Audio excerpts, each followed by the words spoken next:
Before we finish, does anyone have any questions they want to ask about the practice? Anyone have any doubts? What is emptiness? And is emptiness the same as anatta? Normally, as human beings, we have basic experience. We have a body and a mind, and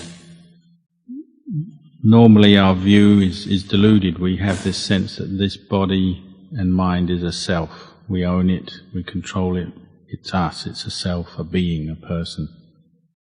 However, when we follow the Buddhist path, the Buddhist teachings, Sila, Samadhi, Panya, gradually we're training our mind to understand more deeper and to help to break through that delusion to the point where we can actually see and know that attachment to the body and mind, the sense of self, it's a delusion, it's not true. And really this body and this mind are subject to anicca, dukkha, anatta. They're not a self, they're uncontrolled, something that we can't control, something we can't own. There's nothing to be owned in that. That change of view, training the mind in Sila, Samadhi and Panya, that change of view gives rise to the experience we call emptiness, where the mind has this sense of cool, peaceful, detached emptiness of self. By changing its view, we experience that little by little. It grows and it becomes more of a profound experience for us. This sense of emptiness comes through seeing through what we call samutisacca, the conventional way, or the apparent reality. Apparent reality is that there's a person, there's a being, there's an us. But when you see through that more clearly through developing and training in Sila, Samadhi, Panya, then our wisdom, our insight sees, well, that's not true. That's only a superficial reality. Deep down, or seeing through that, we get to vimutti, which is the liberation from that wrong view. This is what gives rise to emptiness. Having done that, having completed that, training that path, we reach nibbana, which is, you might say, is the highest emptiness. But nibbana is not anything that you can label in a normal sense. So you can't really say nibbana is self or it's not self. It's not atta or anatta. Nibbana is just nibbana. It's just the way things are. So what is the puru, this one that knows? When you say to develop this puru, does it have many levels, like a worldly level and then an enlightened level? Or is there a level that's higher than this? And if there is this one that knows, is it always there? Or is it something that comes and goes? Puru, or the one who knows, or the knowing, is something, it's a quality that we have to develop through the practice. And normally we tend, or say one who hasn't practiced, will tend to be deluded by their own moods, their own experiences in life, their thoughts, their moods, their mental states. And this is a cause of suffering. So we develop the knowing, or the knower, or the one who knows, in order to understand that, to see that process, to see what's happening. It's a quality we have to train, to bring up, to develop.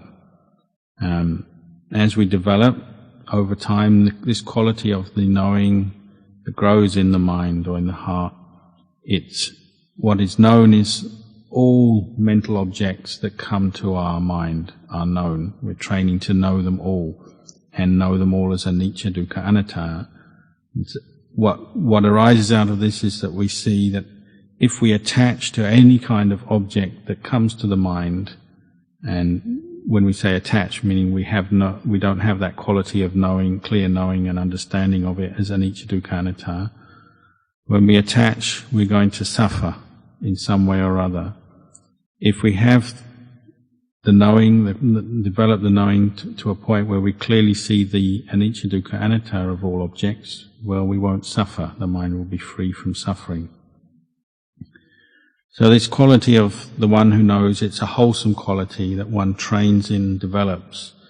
And ultimately becomes that which performs what we call Dhammanupassana Satipatthana, or that the fourth foundation of mindfulness, where the mind, this quality of knowing in the mind is knowing all objects, physical, mental, that the mind can experience as anicca, dukkha, anatta, as not self, as impermanent, as unsatisfactory, as not self. It's something that begins just in small ways. Through our practice, we're learning to develop more mindfulness, more of this quality of knowing and awareness. As it develops more continuity, sati develops into samadhi. At first it might still be on a fairly mundane level, just temporarily leading to states of liberation, letting go of different kinds of mental states and attachments which cause us suffering. But that's still helpful. Of course, we're aiming to completely abandon, completely uproot all our mental states. So that's the aim, is to train this quality of knowing, or the knower, or the one who knows, to that point where it can see the true nature of phenomena and completely uproot all attachments. So it seems to develop on levels, you could say. We have levels of seeing the anatta, the not self, in physical or mental phenomena.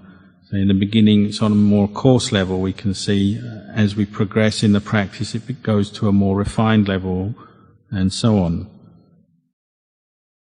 You might just develop this quality of the one who knows in your daily life in the beginning, just knowing your state of mind. Is it wholesome? Is it unwholesome? Is there greed present or not? Is there anger present or not? Is the mind deluded or not?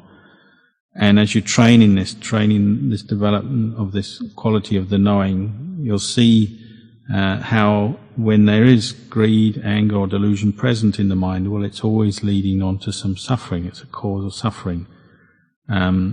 So you train in developing sila, samadhi, panya. You're training this quality of knowing to the point where it can see, these are the causes of suffering. Any form of greed, anger, delusion arising in my mind is a cause of suffering.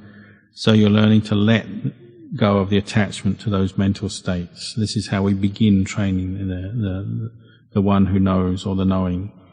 And as we do this, we start to experience true letting go of the causes of suffering, what we call samucceda bhana, where we're actually cutting off different mental defilements which are the cause of suffering. It's the training in this, the one who knows, that allows us to do this.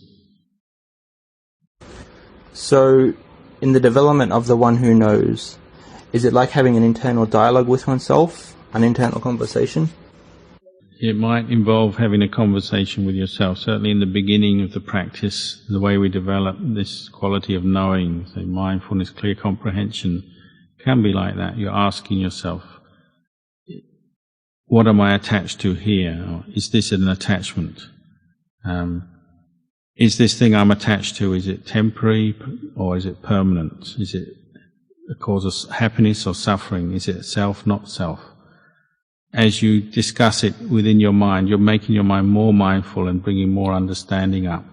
That can lead to letting go on one level, and letting go of various attachments which are causing us suffering. You can do it that way. You probably wouldn't say it's the highest or ultimate level of letting go yet, but it's a valid way to practice, and in the beginning it'll often be like that, yes. How important is it to find a teacher along the path?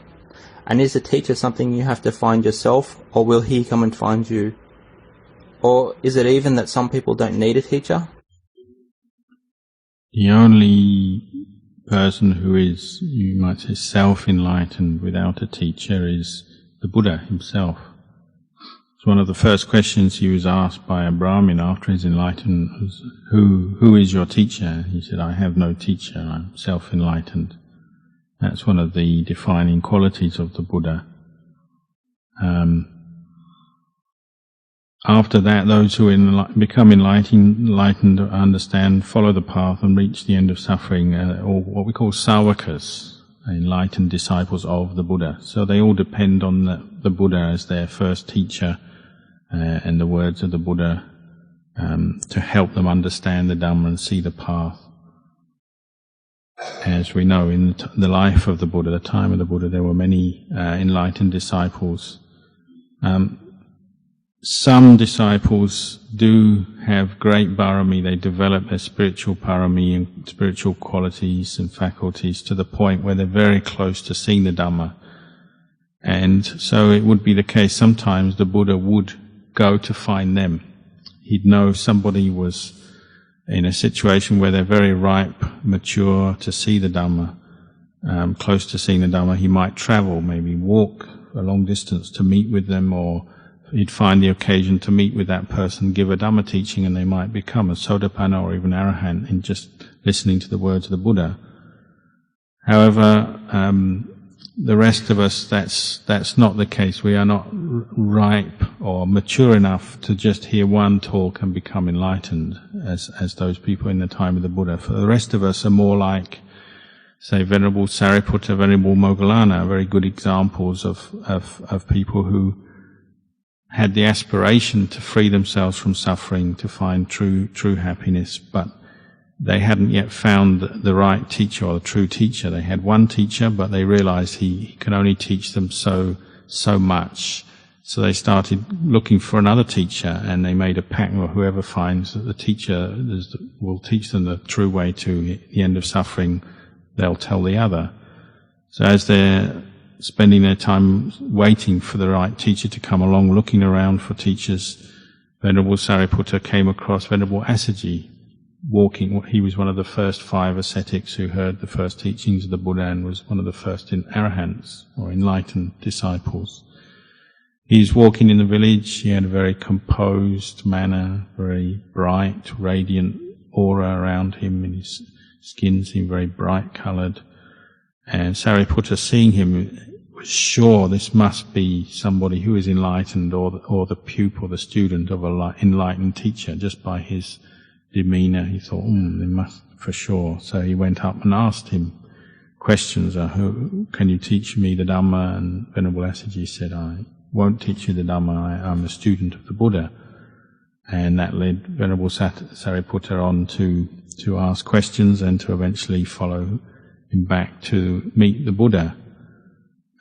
For most of us, it has to be like that. We have our aspiration to end suffering, to develop our spiritual path. We have to make that effort to look for a teacher, a true teacher who can teach us the way to the end of suffering.